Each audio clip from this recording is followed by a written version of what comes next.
My first wishes to Prabhas for his birthday. I wish him every success in his life.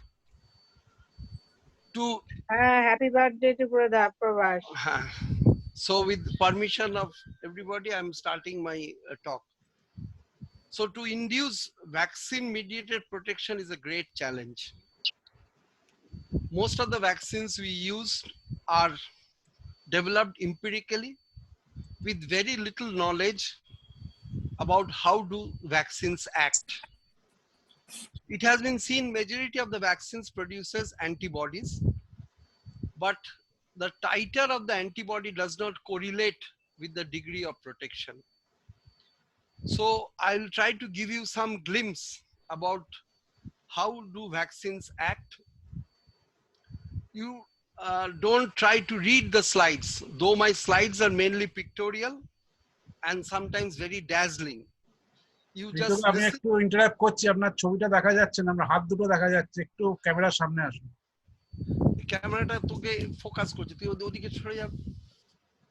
হ্যাঁ, হ্যাঁ ঠিক আছে। so so don't try to read the slides, try to follow me whatever I say, and if you don't understand anything you can ask me to stop so that I can repeat what I'm going to tell. So this is a fight between the host and the invader. Who wins? Nobody knows.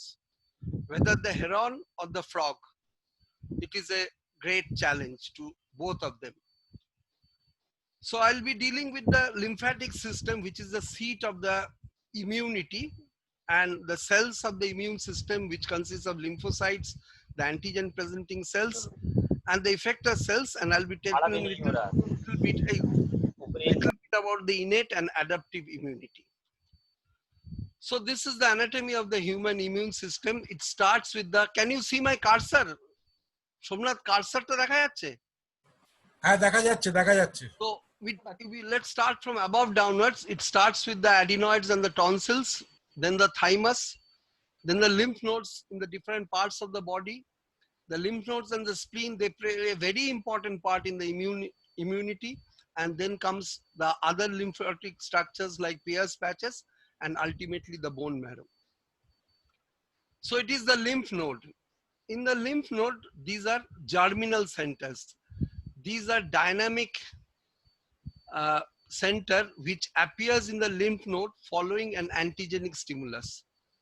They stays for few weeks and thereafter it disappears. In the germinal center, it is the B cells which undergoes clonal proliferation and they are transformed into the plasma cells. And not only that, they are also transformed into memory cells. So the germinal centers can be taken as an elite military academy where the most efficient soldiers are trained. This germinal center is also known as the follicles. And outside the germinal centers is the extra follicular space. Germinal center of the follicles is the extra follicular space. Here also the B cells are stimulated. They produce plasma cells. And these plasma cells produce antibodies, but these antibodies or immunoglobulins, but these antibodies are of poor affinity and avidity. So this is also a training academy, but it trains ordinary soldiers because they produce weapons, immunoglobulins of poor affinity and avidity. Whereas the cells in the germinal centers, the elite academy produces much lethal weapons with immunoglobulins of high affinity and avidity. And similarly, these germinal centers are also seen in the spleen. This and similar function occurs. So now let us take a quick cursory review of the cells where from they come, the players of the immune system. The pluripotent stem cells, they developed into lymphoid progenitor. And from the lymphoid progenitors, T cells, B cells, and NK cells develop. The T cells and B cells are involved in adaptive immunity. They are antigen sensitive. they are only activated in the presence of antigen, and they are part of the adaptive immune system. Whereas the NK cells or natural killer cells, they are part of the innate immune system.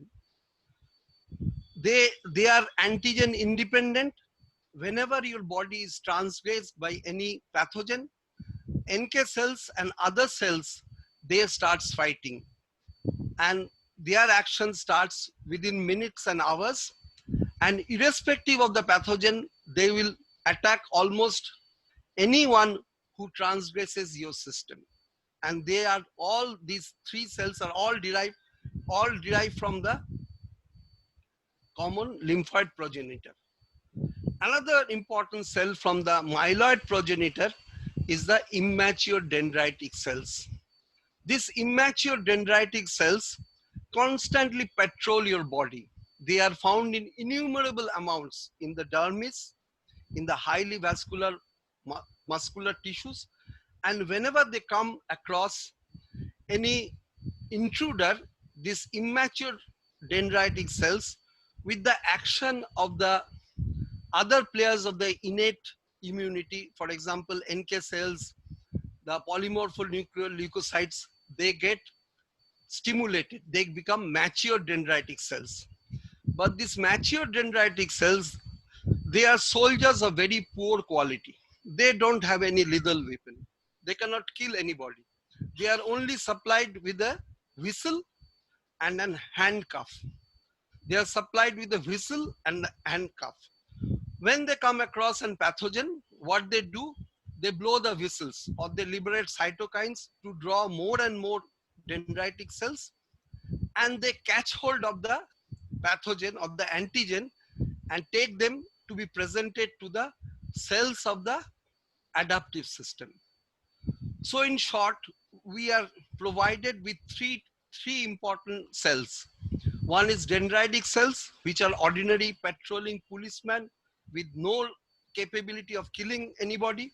They are supplied with a whistle to attract more cells, and they are supplied with a handcuff to catch the antigen and take it to the B cells and T cells, who have very important function, which I'll be discussing in details. So this is an immature dendritic cells. And here is an electron microscopic photograph where the immature dendritic cell is stimulated by the antigen presenting antigen, and this antigen is then subsequently presented to the T and B cells. So this is how it acts. Of the other cells which play an important part in the immune system is the B lymphocytes and the T lymphocytes, which we'll be dealing a little later. This is how it happens. The B lymphocytes, in the presence of antigen, along with the help of the T cells, is transformed into plasma cells, and they produce antibodies or killing weapons which help to kill the pathogen which has transgressed our body. Similarly, there are various types of T cells, of which one is T helper cells, we call it CD4. Another is cytotoxic T cell, we call it CD8. CD8 T cells are responsible for killing intracellular parasites. They liberate substance like perforins, which will kill the viruses which has virally infected cells by causing pores inside the cells. So they are cytotoxic T cells, which helps in killing intracellular pathogens. Whereas helper T cells or CD4 cells are of three types. They are a CD4 cell type 1, CD4 cell type 2, and regulatory CD4 cells. The type 1 cell stimulates the B cells to produce antibodies, and it activates the CD killer cells or T killer cells or CD8 cells. Whereas type 2 cells only produce antibodies to act against the parasites. And there's another third important, very important CD4 cells is the regulatory CD4 cells. They recognize self-antigen and they prevent the cells of the immune system to mount a reaction against your own antigen. If there are problems with your regulatory C cells, regulatory CD4 cells, then what will happen? You will land up in autoimmune disease. Your body does not recognize self-antigens. Last evening, we had a talk of autoimmune encephalitis in which the body does not recognize the synaptic substances that are normally liberated in the brain cells. So that's where if the regulatory CD cells are dysfunction. So the immune system can be divided into two parts. One is innate immunity and other is adaptive immunity. Innate immunity is a non-specific. It is the first line of defense. Whenever your body is transgressed by anything, the cells comes running. These are polymorphonuclear leukocytes, the uh, intact epithelial barriers, the secretions of the epithelial cells, the mononuclear cells, monocytes. These are first line of defense. They are not antigen specific. Anybody who enters will be acted upon by these cells of the innate immunity. And when they start their action in the process, they liberate cytokines or inflammatory markers. And these cytokines will stimulate the resting dendritic cells to become activated. And once the dendritic cells become activated, they catch hold of the antigen and take it to the adaptive system. So there are cells in the innate system, cells in the adaptive system, and it is the dendritic cells which carries the information from innate to adaptive immunity. In adaptive immunity, it is antigen specific. It will act against the antigen which is responsible for its production. And also it has memory. So that once your memory cells are produced, the rest of the life, your body will remember that antigen. And whenever subsequently the antigen attacks, your memory cells will function. So these are the cells of the innate immunity. First of all, the epithelial barriers, the intact screen, the intact mucous membrane, the secretions of the mucous membrane, the phagocytic cells, polymorphonuclear leukocytes, the NK cells, the monocytes, these are the innate immunity.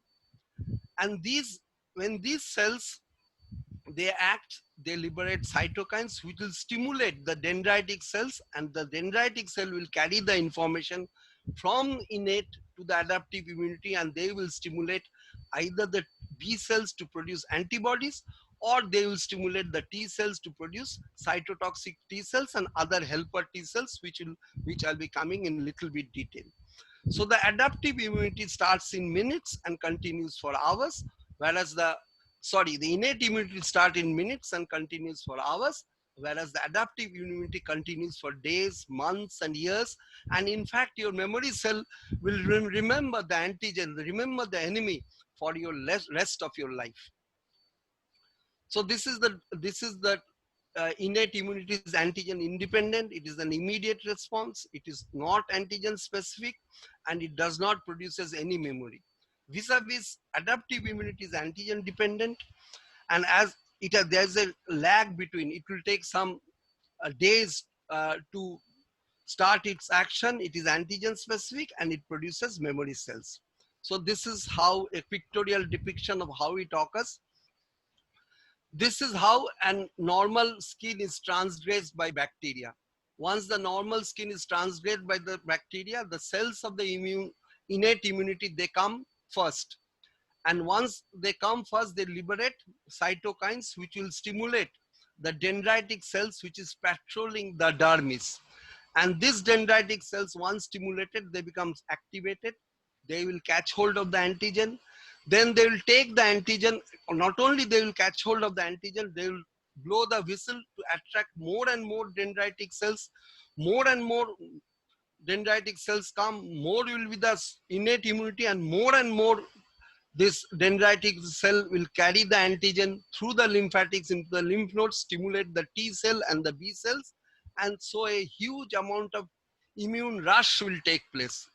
So to have a good immune reaction, you need more and more amount of dendritic cells. So this is how it works.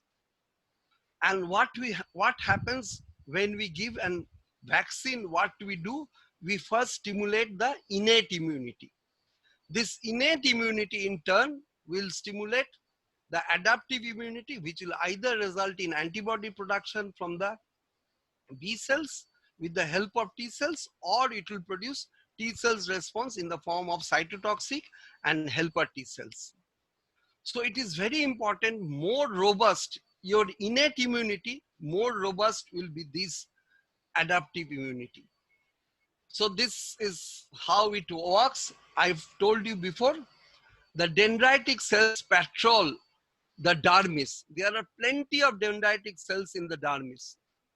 Next, the dendritic cells are also there in the highly vascular muscle tissue. But unfortunately, dendritic cells are very poor, very less in number, in fact. That is the reason why we don't give any killed vaccine or any polysaccharide vaccine or any inactivated vaccine in the subcutaneous fat, because it is not going to stimulate the dendritic cells. We try to give them either inside the muscles or intradermally. But if it is a live vaccine, then we can give the vaccine inside the fat, because in any case, the live vaccine will be just similar to any infection. The live vaccine virus or the vaccine bacteria won't stay there. It will multiply and it will invade all the tissues of the body. So huge amount of dendritic cells will be stimulated. So how do we take advantage of this?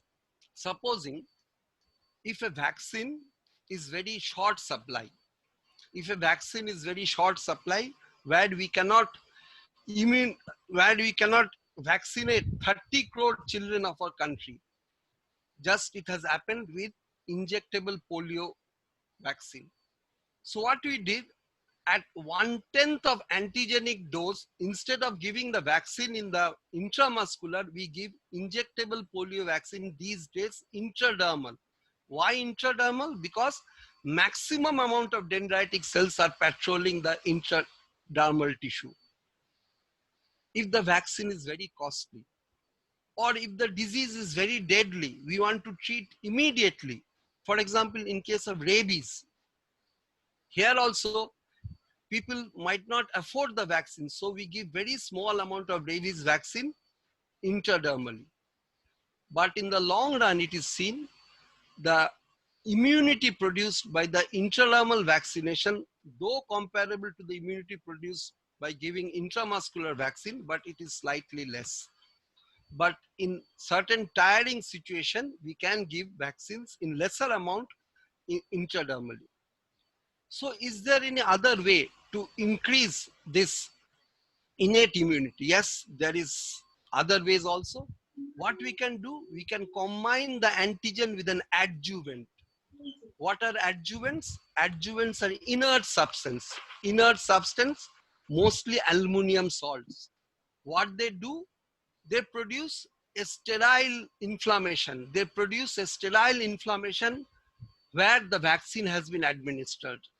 So this sterile inflammation will draw more and more of the cells of the innate immunity and more the dendritic cells. Not only that, this adjuvant, what they do, they bind the antigen and they liberate the antigen very slowly for a long period of time. So if the antigen is liberated very gradually for a long period of time, so we are going to stimulate more and more dendritic cells. So it is what we are seeing here in the muscle tissue. The antigen along with an adjuvant has stimulated the dendritic cells. This dendritic cells has come. They have got hold of the antigen adjuvant combination and they are taking this antigen adjuvant combination, the dendritic cell is taking and presenting to the lymph nodes, the seat where the main academic or military training academy is located. So how do we increase the antibody response?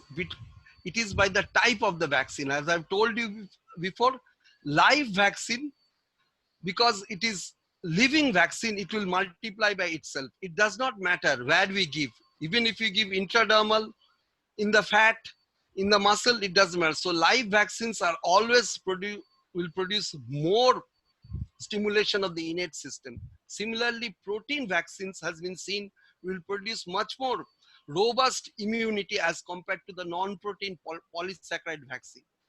If you increase the dose of the vaccine, it will produce more of the reaction, but there is a limit to it. And as I've told you before, if you add adjuvants, they will increase the potency of the vaccine. Regarding the interval between the dose will come later. Regarding the genetics, unfortunately, there are some people who lack the T and B cells. Some people, due to some reasons, they lack the functional capacity of the spleen. So in these cases, these are known as immunocompromised people. No matter what type of antigen, what is the dose of the antigen, what is the adjuvant you apply, they are not going to produce good immune reaction. And similarly, the age at immunization. In neonates and in infancy, particularly in the first 1 year of life and the first few months of the life, your immune system, your lymph nodes, your spleen, they are not properly developed. So lower the age, the strength of the antibody response will be also lower. Not only that, the neonates and the infants of early age, they contain maternal antibodies. These maternal antibodies which circulate in the neonates and early infancy, they are going to destroy the antigens you are presenting in the form of vaccine. So these are the factors which influence the antibody response. So what I was telling, in case of non-live vaccine, it is the dendritic cell, monocytes and macrophages. They take up the antigen from the local tissues. Supposing you are giving a vaccine in the deltoid, these cells will take up the antigen and present it to the lymph nodes located in the axilla. So the transport of antigen is primarily to the local draining lymph nodes. There will be no replication. So only a group of lymph nodes are going to be stimulated. So here the site and route of administration is very important. Because if inadvertently we give a non-live vaccine in the, say, buttocks, in the gluteal region where it contains huge amount of fat, no macrophages or dendritic cells will be stimulated. So you will have a very poor vaccine action. Whereas vis-a-vis, if you consider a live vaccine, there will be generalized dissemination or replication. The dendritic, the vaccine virus or the vaccine bacteria will spread throughout the body. The dendritic cell will be able to carry will be able to take up the vaccine antigen from the multiple tissues. You have given a vaccine in the arm, but it will spread throughout the body. And huge amount of antigen will be transported to the spleen and lymph nodes, not only in a single region as compared to the non-live, to many. So the site and route is unimportant. We give measles vaccine, we give this varicella vaccine subcutaneously inside the fat. So there lies the difference between these two. So as I was telling, in non-live vaccine, we give usually into the deltoid muscle to stimulate the axillary lymph nodes, and in thigh, the inguinal lymph nodes. But in live vaccine, there is no or minimal local deposit, replication is disseminated. So we can give it anywhere and it does not depend upon the site or whatever you think. So once the vaccine is given, it produces two important things. Either it produces antibodies, which will neutralize the pathogens by opsonophagocytis, or it will stimulate the T cells. And the T cells are mainly responsible for clearing of the intracellular pathogen. It has been seen that majority of the vaccine we use will produce antibodies. Only with few vaccine is going to stimulate the T cells. So this is the list. If you see the list very carefully, it is the tuberculosis, the BCG live vaccine, which only stimulates the T cell. And similarly, it is the measles, another live vaccine, which produces T cell reaction. And rest of the vaccine all produce immunoglobulin, serum IgG. from top to bottom. So only very few vaccines will stimulate the T cells to a degree where it gives a considerable amount of protection. So now what I have told you before, the dendritic cell has caught hold of the antigen, has now reached the lymph nodes. Once this dendritic cells has got hold of the antigen, it has entered the lymph nodes. First, it is allowed to come to the extra follicular space or outside the germinal center or outside the follicle. Outside the germinal center, the dendritic cell will present the antigen to the B cells. Once the antigen comes in contact with the B cells undergoes clonal proliferation. From a single B cell, there will be huge amount of cells produced. And these proliferated B cells will in turn become plasma cells. And these plasma cells will produce antibodies or immunoglobulins, mainly of IgM class. Very little IgG class and IgA class. These antibodies are poor both in affinity and avidity. But these are the first antibodies produced when the antigen is presented to the B cell in the extrafollicular space. And these antibodies will be very short lasting. Another very important thing happens.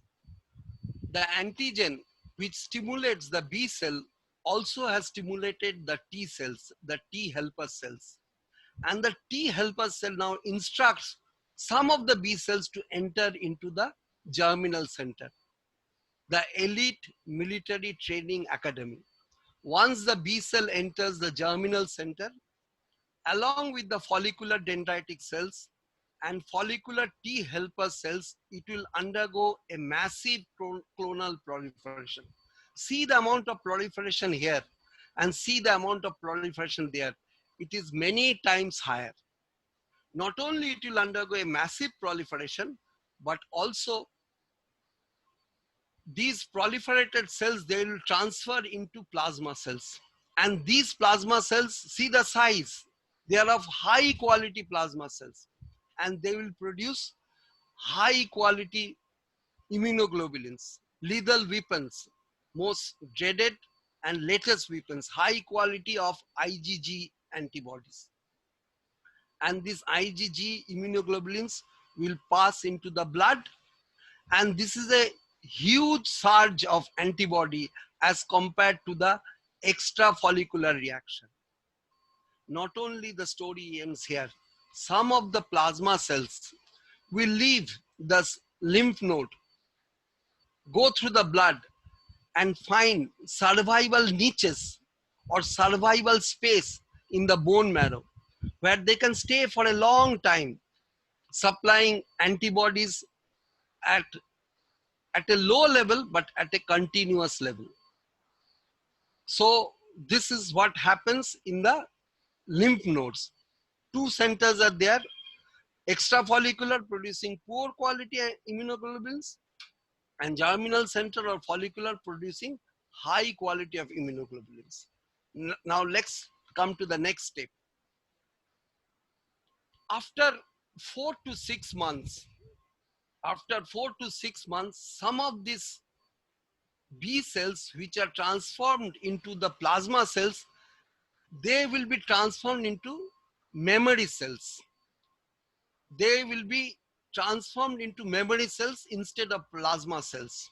And these memory cells will leave the germinal center or leave the lymph nodes and through the blood will again come and enter the lymph nodes, but now they will take rest in the extrafollicular space.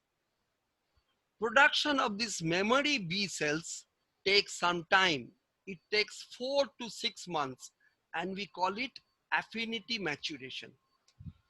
So if your lymph nodes is stimulated by an antigen, especially germinal center, initially it will produce plasma cells and a surge of antibodies. But it will take 4 to 6 months to produce memory cells. And these memory cells will in turn leave the lymph nodes through the blood, will again enter the lymph nodes, but the next time they will be staying outside the follicular space, outside the follicles.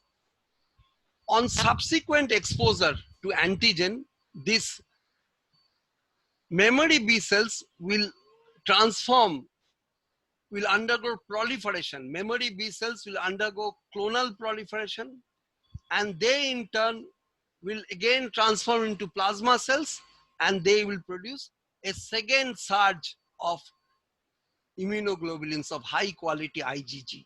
And some of these plasma cells will take refuge inside the survival niches of the bone marrow, where they will start producing antibodies for a long time. So 2 points are there. The first thing which we have is production of these antibodies. These we call it a primary reaction or primary activation. And the second we have, this is called secondary. And the time gap required for a good secondary response is 4 to 6 months. Before that, you don't have. And also there is a small time gap between your subsequent exposure to antigen and production of plasma cells and production of antibodies. So there'll be some time gap here for this production. So now let's see what happens when other types of antigens, non-protein antigens or non-living antigens, non-living, non-protein antigens, they come inside the body. When a polysaccharide antigens, they come inside the body, they are not allowed to enter the germinal center. They'll be only taken by the training center, which produces very poor type of weapons. They will stimulate only the B cells, but they will never stimulate the T cells. They cannot stimulate the T cells. So only the B cells will undergo clonal proliferation. They will transfer into plasma cells, and these plasma cells are going to produce antibodies. But again, these antibodies are mainly of IgM class, and antibodies of poor affinity and poor avidity. And this surge of antibodies will last for a very short time. So now let's see the whole thing in a time frame. So this is the polysaccharide antigen. When first it enters the spleen or lymph node, it will produce antibodies of poor class and quality, and there will be a surge of antibody level, but with time the B cells will be exhausted and the antibody level will fall down. Now say after 1 month, because the antibody level has fallen down, you give a second shot of again the same antigen. There is no memory cell. The whole thing will be restarted. But this time, the response will be poor. The surge which you see in the first time is much lower in the second time. So this we call hyporesponsiveness. The B cell hyporesponsiveness. Why the B cell has hyporesponse? Because exhaustion of the antigen specific B cell reservoir. You don't have that amount of B cells to give a surge of the same amount. So in case of polysaccharide antigens, you need to give the vaccine every 3 to 5 years. These are not called boosters as written in the slide, but these are called revaccination. So you have to give revaccination every 3 to 4 years. And as the T cells are not stimulated, so the B cells are not allowed to enter the germinal center, and so there will be no immune memory. So you are, for the rest of the life, you have to give the vaccines every 3 to 4 years. And there is a chance, because of depletion of the B cells, the antibody surge with each subsequent vaccination is going to fall down gradually. So pure polysaccharide antigen, not only the problems I have told you is there, the polysaccharide antigen is non-immunogenic in children younger than 2 years. Their B cells cannot recognize if the age of the child is beyond 2 years. There is no booster response, no secondary response, as I've shown you in the slide. The antibodies are of very poor quality, less functional activity, but we can trick the body. What we can do, we can conjugate a protein with the polysaccharide vaccine. Then the vaccine will behave like a protein vaccine. So immunogenicity can be improved by conjugation of a polysaccharide vaccine with a protein. This is what we have done in case of pneumococcal vaccine. Previously, pneumococcal vaccine was polysaccharide vaccine, but these days we combine polysaccharide, pneumococcal polysaccharide antigen with either diphtheria protein or tetanus toxoid protein, and we have tricked the body to produce T-mediated immune reaction. So response, now let us see the response in the time frame. So listen and don't try to read the slide, listen to me. The first, the antigen has entered the extrafollicular space. The antigen has entered the extrafollicular space. Poor quality antibody, less in affinity, avidity, and amount will be produced. So this is the number one response from day 0. Within day 10, you will have this response. Then the B cells now have, by this time after within 10 days, has entered the germinal center. They have differentiated into the plasma cells, and they now start producing antibodies of high quality and affinity and more in quantity. So this surge is followed by germinal center surge, second surge, 2. Surge 2, it will take about a month. And thereafter, again, the antibody level will gradually decline because of the short lifespan of the B cells. So they will fall down. They will fall down, fall down, fall down, and reach almost the baseline level. And by this time, 4 to 6 months has elapsed. And now your memory cells are ready.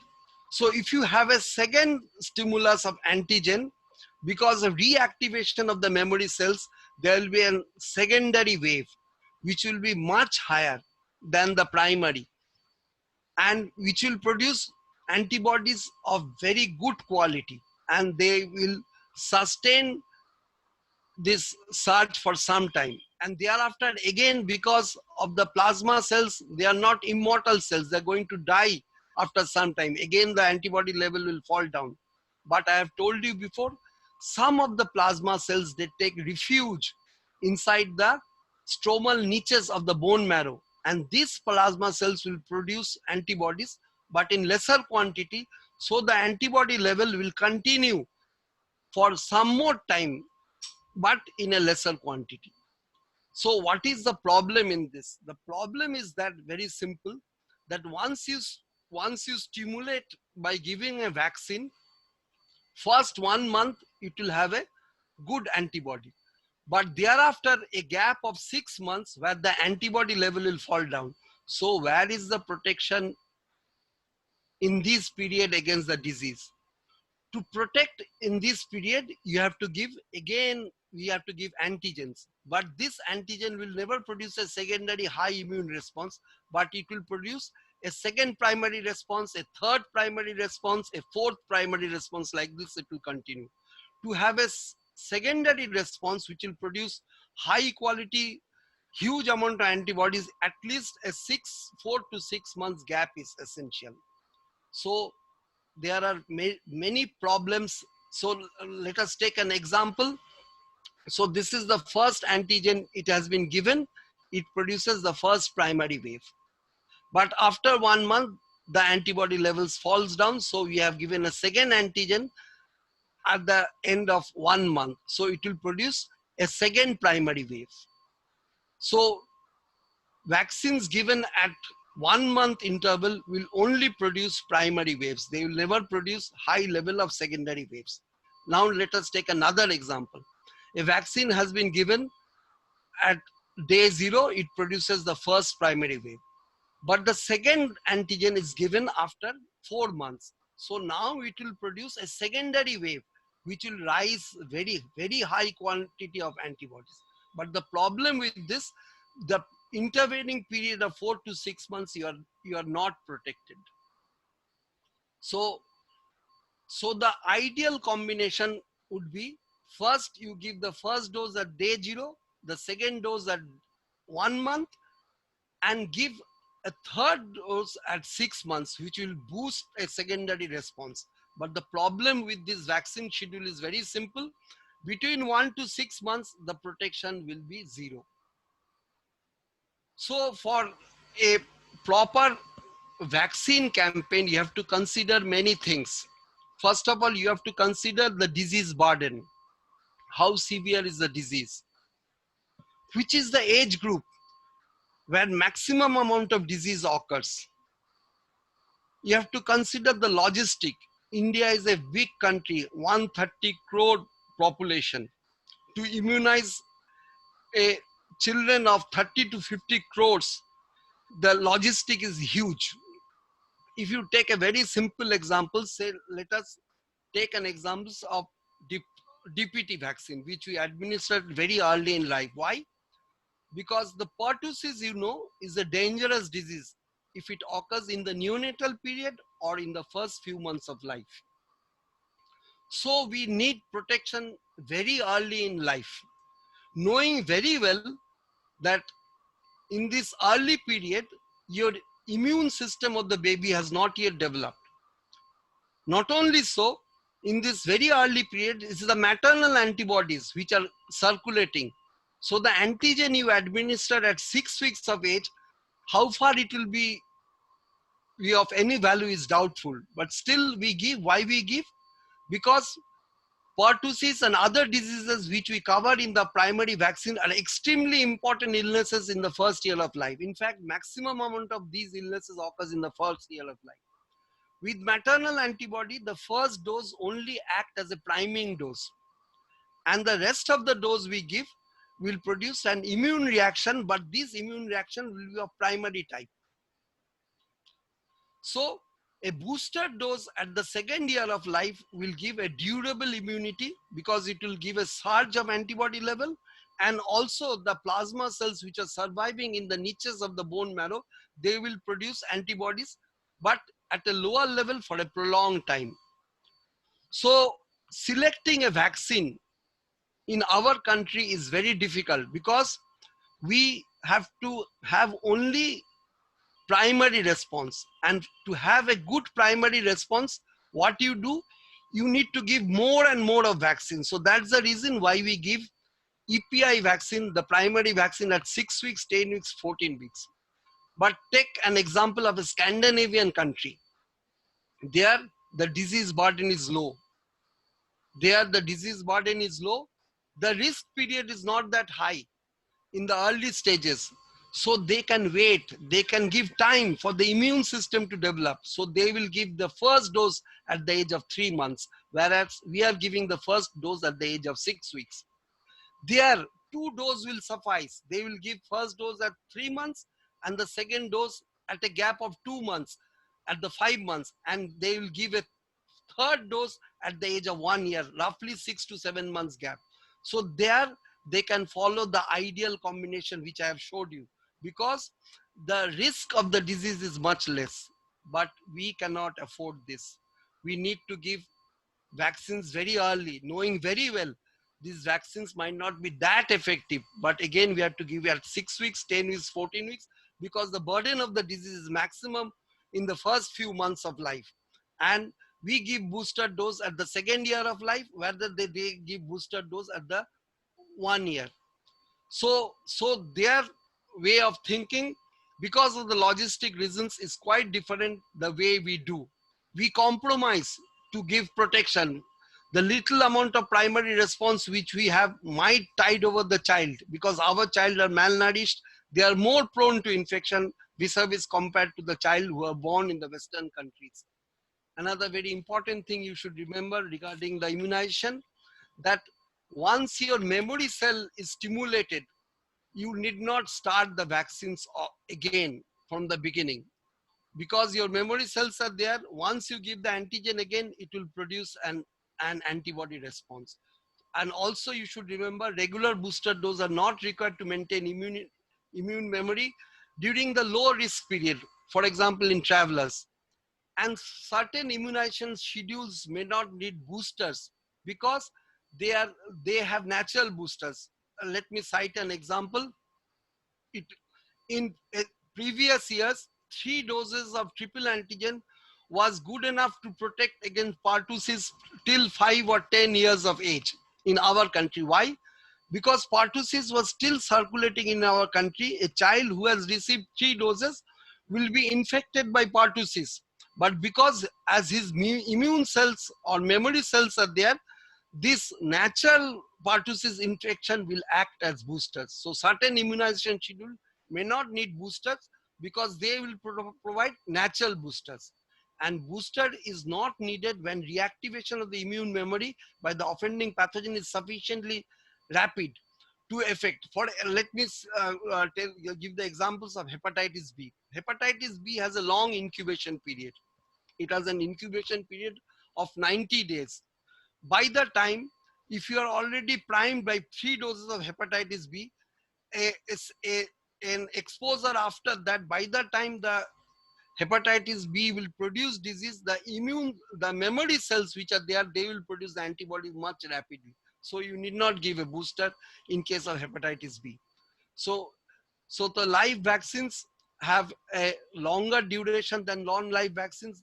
For live vaccine, usually we don't need multiple doses. There will be persistence of antigen for a long time. Whereas in case of polysaccharide vaccine, or they have shorter duration, low affinity, and there is only extra follicular response, no germinal cells, so they don't have any memory. So what are the implications of what I have told you before? So for primary response, minimum gap between 2 doses is 3 weeks, but it is always better if you give a gap of 4 weeks, but at times 3 weeks will suffice. And to have a secondary response, at least 4 to 6 months gap between primary and secondary boosting. And because 4 to 6 months gap is to be given for the memory B cells to undergo maturation, which we called it secondary or affinity maturation. And this affinity maturation will give rise a very high secondary response. An immature or degraded immune system at the extremes of life. Not only it is the newborns or the early infancy, also when you are beyond 50 or 60 years old, your old immune system is also not going to be active. So what are the limitation of young age immunization? The young age immunization, the maternal antibodies will inhibit antibody response, but maternal antibodies cannot inhibit the response to the T cell response, but there will be limitation of the B cell response. And induction of the memory cells is not limited, and antibody responses elicited early in life are very short lasting. So with this, I'll give you a case scenario. A healthcare worker has a sustained occupational exposure to hepatitis B. He received 3 doses of hepatitis B vaccine 10 years back. And the antibody level done now was 100 micro unit per ml, but the levels done today is undetectable. Antibody levels done 4 years back was this. The protective level is 10 international unit, but now the levels are undetectable.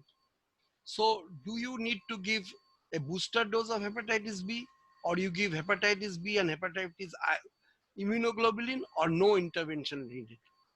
The correct answer is no intervention needed. I'll explain it later. So if you take the second scenario, a healthcare worker has a close contact with the case of diphtheria. He has received last DPT vaccine booster at the age of 5 years. What will you do now? Give a booster DPT, give Tdap, or give diphtheria antitoxin? And the correct answer will be give Tdap. Why? Now, what is the explanation? The explanation is that hepatitis B is a disease with long incubation period. The time taken by the memory B cells to produce antibodies is much shorter as the time taken to the produce disease. Whereas diphtheria is a disease of very short incubation period, 1 or 2 days. The time taken by the memory cells to produce antibodies will be longer, 7, 10, or even more than that. But the time taken for the disease to be produced is only 2 days. So in case of diphtheria, you need a TDAP vaccine.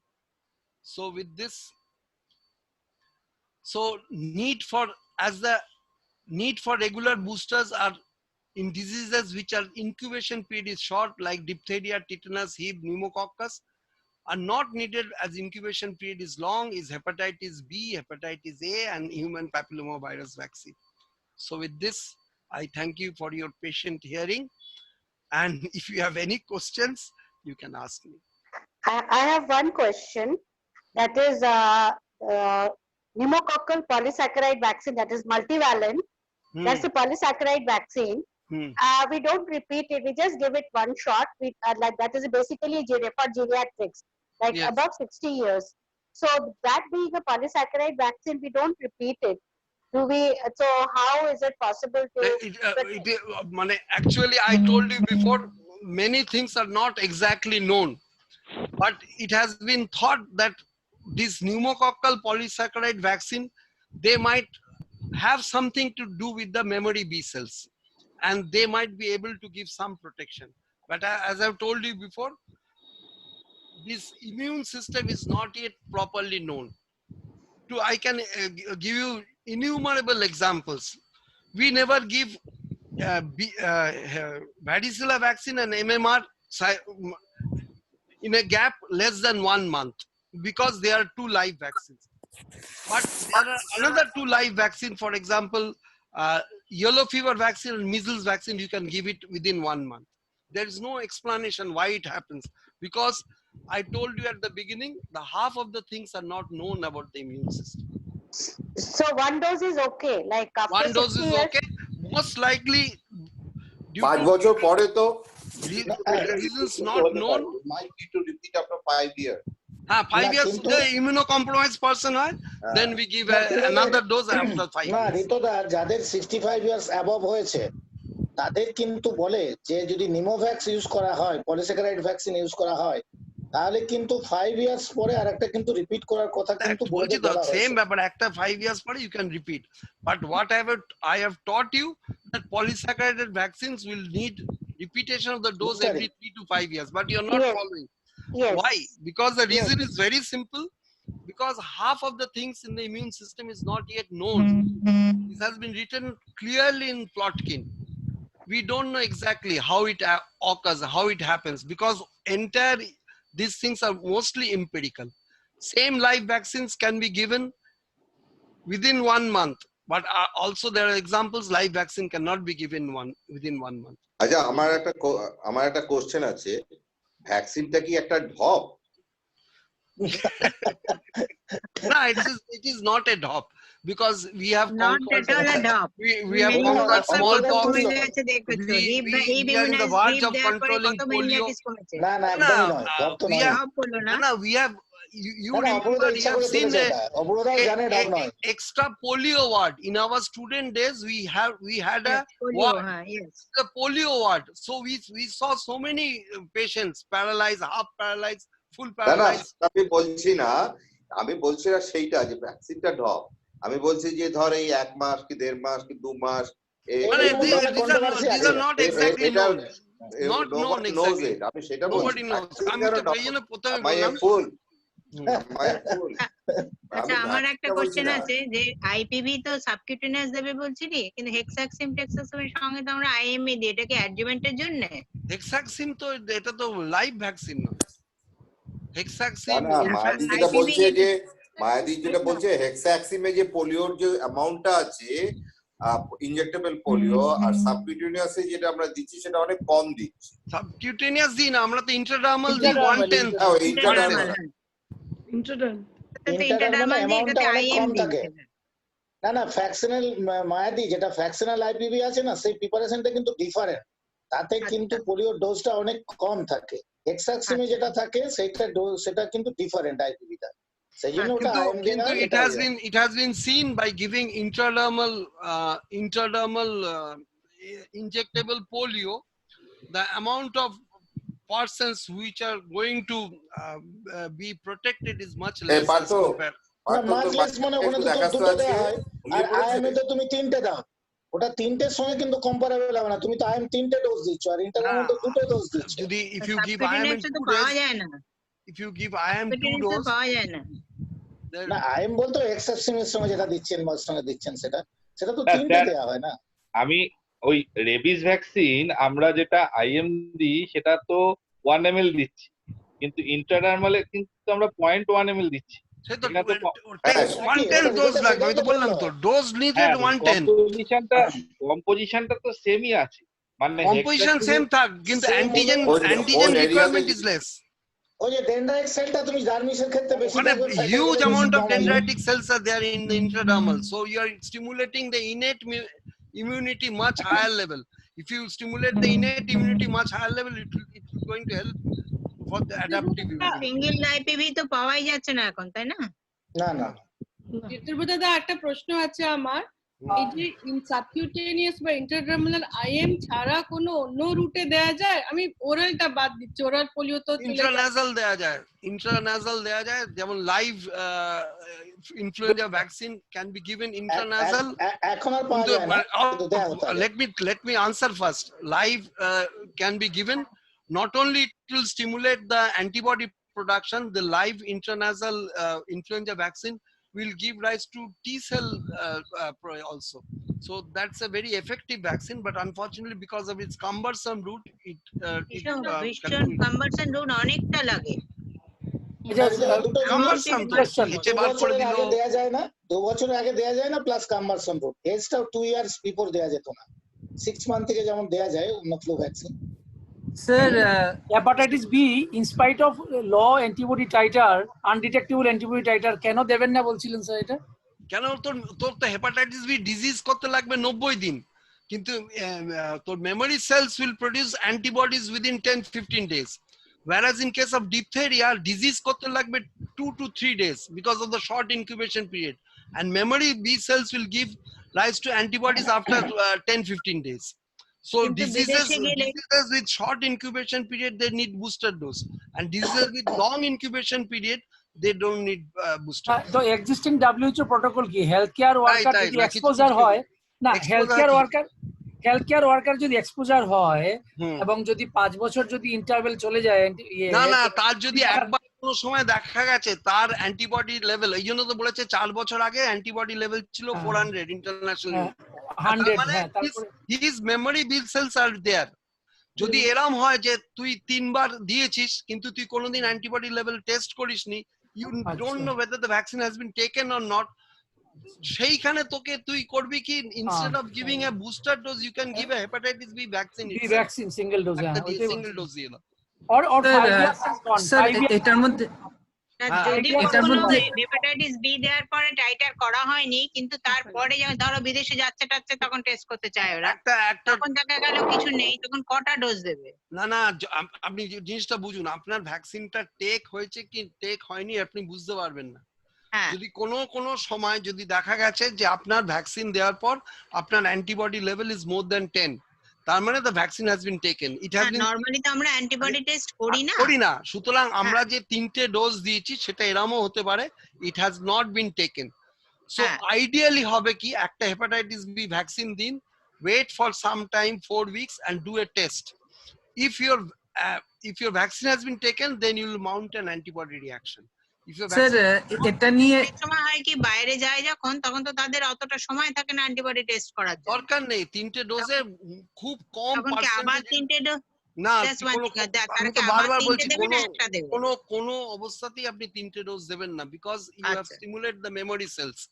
Okay, yes Rajeev. Sir এটা আমারও confusion আছে। দুটো point, একটা হচ্ছে যে যখন আমরা ইংল্যান্ডে ছিলাম তখন তো ওদের একটা অকুপেশনাল ওয়ার্কার আমাদের সবসময় দেখতো, তো ওরা বলতো কি যদি অ্যান্টিবডি কখনোই 100 নিচে হলে ওরা আবার ইনজেকশন দিয়ে দিত। আর টু বি ডাবল শিওর, এটা মানে কোনো রিস্ক নিত না।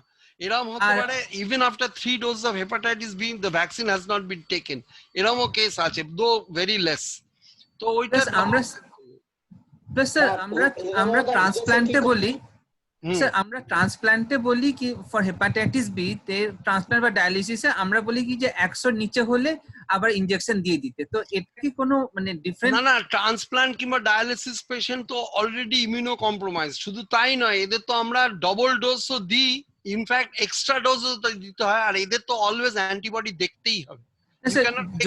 যদি আপনার এই সিনারিওটা আমার ট্রান্সপ্ল্যান্ট বা ডায়ালিসিসে থাকে যে আগে 400 ছিল এখন কমে গেছে 100 নিচে হয়ে গেছে, তাহলে ওদেরকে কি ওদেরকে সবসময় আইভিআইজি ওইসব দেওয়াই উচিত, কারণ ওদের টি সেল বি সেলের কি অবস্থা, whether they can produce an antibody response we don't know, because they are T cell B cell, they have lymphocyte count ওদের খুব তলায় পড়ে যায়। সুতরাং ওদের তো সবসময় উচিত যে আইভিআইজি দিয়ে দাও। স্যার আর একটা কোশ্চেন ছিল অ্যাবাউট রিটুক্সিম্যাবটা তো বি সেলটাকে পুরোপুরি ওয়াইপ আউট করে দেয়, তো কোনো রেকমেন্ডেশন বা গাইডলাইন বা কিছু আছে যে এটা আমার বিয়ন্ড মাই স্কোপ আছে? আমি একটা জিনিস বলছি, এই যে বলছো যে ইনকিউবেশনের পিরিয়ডের জন্য লেবার দরকার নেই, কিন্তু বিদেশে আমি জানি ঘটনা গেছে তার টেস্ট করা ছিল না, তখন তাকে বলে যে আপনার যখন টেস্ট করা নেই কিন্তু আপনাকে বুস্টারিং নিতেই হবে, তারপরে আমরা দেখবো। এখানে যদি বুস্টারিং সে নেয় তাহলে তো কোনো অসুবিধা নেই, কোনো অসুবিধা নেই, কিন্তু মানে যদি তার মেমোরি সেল স্টিমুলেটেড থাকে দেয়াল না দিলেও চলবে। কিন্তু আমার লাস্ট ইয়ারে হেপাটাইটিস বি প্রিক হলো, আমার তখন আমি টাইটার করলাম, আমার 14 বেরোলো, আমি তো আরেকটা নিলাম তো 14 বেরোলো, 14 অ্যাবাউট প্রোটেকশন 10 এর উপরে থাকলে তো তোকে নিতে হবে না, তাই তো। কিন্তু কেউ রিস্ক নেয় না, সবাই বললো যে 10 এর উপরে থিওরিটিক্যালি কত রকম হতে পারে, একটা ভ্যাকসিন নিলে তো কোনো অসুবিধা নেই। 20 টাকা দাম নিলাম তো একটা, হ্যাঁ 20 টাকা দাম। সুতরাং অনেক সময় না আমাদের ভ্যাকসিনে কিন্তু টাইটার ওঠে না, আমারই 3টে ভ্যাকসিন দিয়েও আমার ওখানে যে দেখা গেল যে টাইটার ওঠেনি। না, অনেকে ভ্যাকসিন টেক আপ হয় না, তো এই জন্য আমরা why we give measles vaccine. এখন তো এমএমআর ভ্যাকসিন আইপি বলছে 9 মাসে দাও, 15 মাসে দাও, 5 আচ্ছা কেন 9 মাসে যে দিচ্ছিস, 9 মাসে ম্যাটারনাল অ্যান্টিবডি থাকে, মামস তো কাজ করবেই না, রুবেলা কাজ করে, মিজলস করতেও পারে নাও করতে পারে। এবার 15 মাসে দিচ্ছিস, 15 মাসে দিচ্ছিস কেন দিচ্ছিস? Those whose measles vaccine was not effective in 9 months, they will now respond at 15 months. And rubella is a very good vaccine, it is going to respond. And rubella titer onek maternal titer onek age pore jay. But again, it has been seen those who are vaccinated at 15 months, still the antibodies against mumps persist. So to make it very sure, you give another dose of mumps at the age of this 5 years. কিন্তু কেন আমরা শুধু mum's থাকলে মামসই দিতাম, কিন্তু যেহেতু mum's vaccine পাওয়া যায় না সুতরাং আমরা এমএমআর দিচ্ছি। বিসিজি ভ্যাকসিন নেওয়ার পরে যদি স্কার না হয় তাহলে কি আমরা বলবো যে বিসিজি টেক আপ হয়নি? না না না, just to alleviate parental anxiety, because even if you give a BCG vaccine, এত কি বললাম যে BCG vaccine is a live vaccine, তুই subcutaneous the, intradermal the, intramuscular the, live vaccine will না প্রভাস যেটা বলছে আগেই ছিল, এখন কিন্তু এখন বলে না। To alleviate parental anxiety, you can give a second dose of BCG till 5 years. আচ্ছা এটাই বলছি স্যার, রিসেন্টলি till 5 years দিলেও সেকেন্ডটা কিন্তু সাংঘাতিক বেশি হয়ে যেতে পারে। তুই ধর একটা আগের বিসিজিটা টেক হয়েছে, তারপরের বিসিজিটা তুই দিলি, ওটা এত বড় হয়ে যায়, it is better not to. আমার একটা বন্ধুর বাচ্চা হলো, তার এসএলসিউ তে ভর্তি থাকাকালীন তাকে একটা বিসিজি দিয়ে দিয়েছে, তারপর সে ডাক্তারের কাছে আবার গেছে, 5 দিনের মাথায় তাকে আবার একটা বিসিজি দিয়েছে, ভুল করে 2টো দিয়েছে। তারপর আমাকে ফোন করলো যে কি করবো, 2টো বিসিজি দিয়ে দিয়েছে। আমি বললাম কি হবে, এটা কি হবে এটা অ্যাকচুয়ালি? আমার একটা ছোট্ট প্রশ্ন আছে সবাইকে, হোয়াট আই টোল্ড এটা বোঝা গেছে কিছু? আচ্ছা আমার একটা কোশ্চেন আছে রিতদা, যে there is a discussion going on that MMR is going to work for COVID. How will you explain that? না না দেখ, what for COVID মানে কি, those vaccine which stimulates both the T cell and the B cells, and they give protection against other diseases also. You mean to say any live vaccine will stimulate? না ওটা একটু difficult হলো, because these T cells are very very specific. এটা না, কিন্তু these T cells are very specific. Very specific. There are Because, very হ্যাঁ, না না Everybody is very এটা- specific. There might সব be লাইভ spillover. ভ্যাকসিন তো বলছে না, সব লাইভ ভ্যাকসিন তো বলছে না। They are না না talking about MMR only MMR.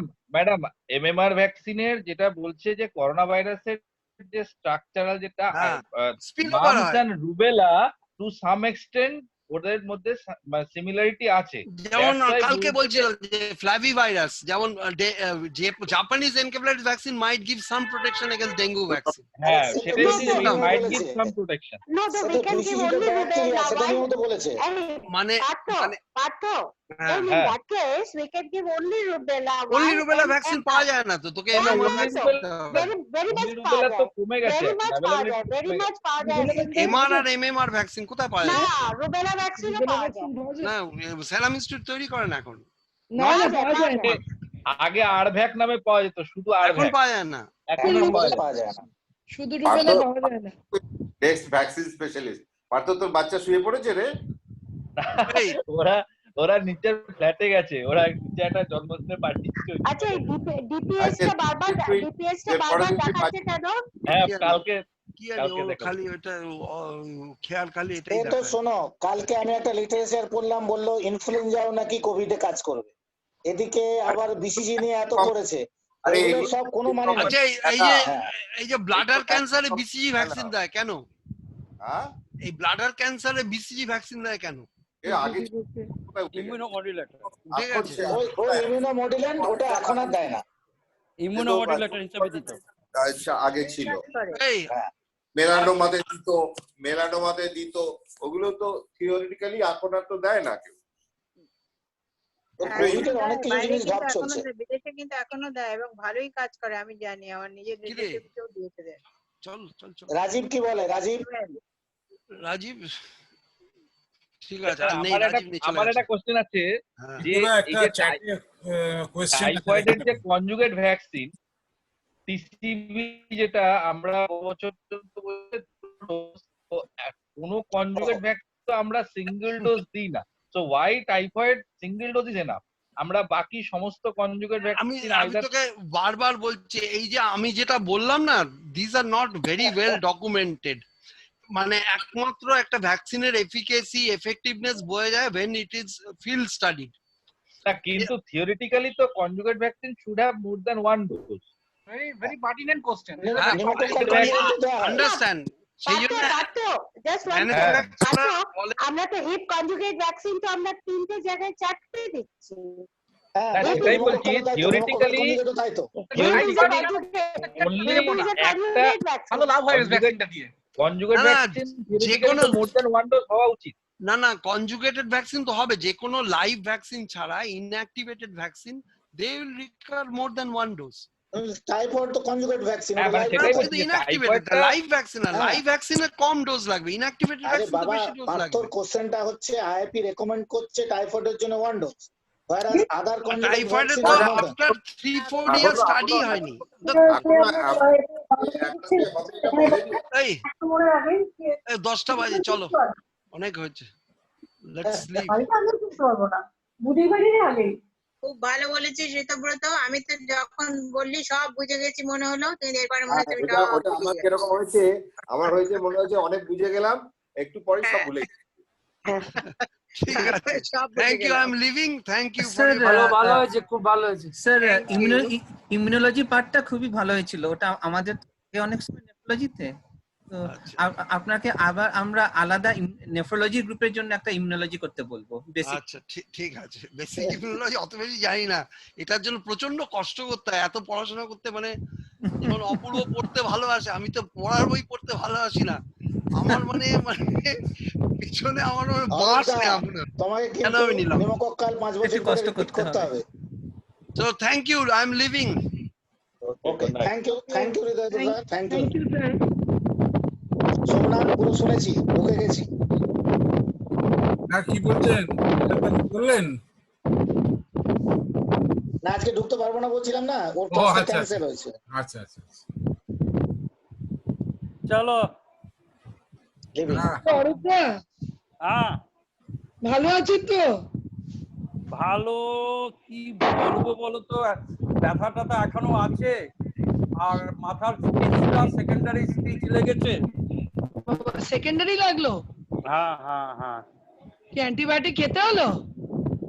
Antibiotic তো ঋতুপত বলেছিল অগমেন্টিন খেয়েছিলাম, প্রায় 7 দিন খেয়েছিলাম, কিন্তু দুটো এন্ড একসাথে হয়নি। তার ফলে গত রোববারে সার্জেন ওটাকে ম্যাট্রেস সুচার দিয়ে আবার আপোষ করে মোটামুটি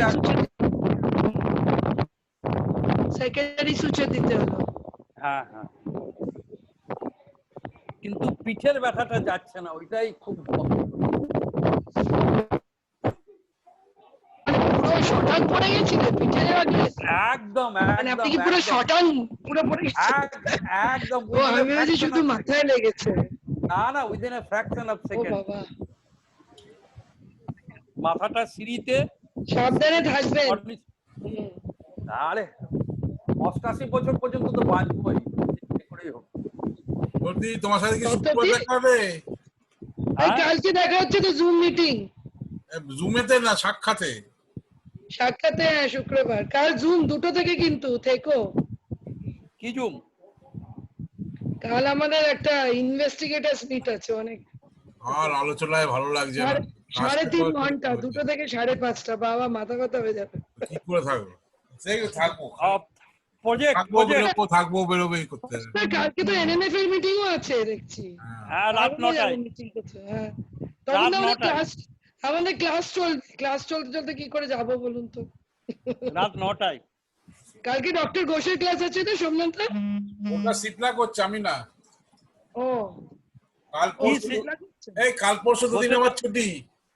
কাল পরশু দুদিন ছুটি। ঘোষ বাবুর কি ক্লাস? ওই এরকমই কালকে এক্সরে, কাল আর পরশু দুদিনই এক্সরে নিয়ে বলবে। সিপলা করছে, আমি লিংকটা পাঠিয়ে দেবো, কোনো অসুবিধা নেই। এটা সিপলাও পাঠিয়ে দেবে, আমি লিংকটা পাঠিয়ে দেবো। বাবা আমাদের এনএনএফ এর মিটিং ডেকেছে, আমি তো তাই ভাবছি ডক্টর ঘোষের ক্লাস না শুনে এনএনএফ এর মিটিং করে স্যার। ডক্টর ঘোষ কটায়? 8:30 থেকে, এরমই তো।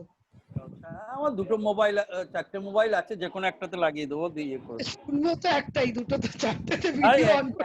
এই খেয়ালি ছোটদি, তুমি একটা কাজ করবে, তোমার মোবাইলটা অদিতির মোবাইলটা নেবে, একবার এটা একবার ওটা করবে। না এটা তো আমারই মোবাইল, অদিতির মোবাইল অদিতি আমায় দেবে না, ও নিয়ে বসে থাকে। ও এখন গান শোনে, এই শোনে। ল্যাপটপ দিয়ে করতে পারি, আবার ল্যাপটপ নিয়ে করলে আবার টেবিল চেয়ারে বসে থাকতে হবে, অত আর রিল্যাক্স করতে পারবো না। মোবাইল দিয়ে করলে আরামে বসে থাকো। সেই ঠিক আছে, গুড নাইট সব। গুড নাইট, আমি এন্ড করছি। হ্যাঁ অরূপদা, টাটা।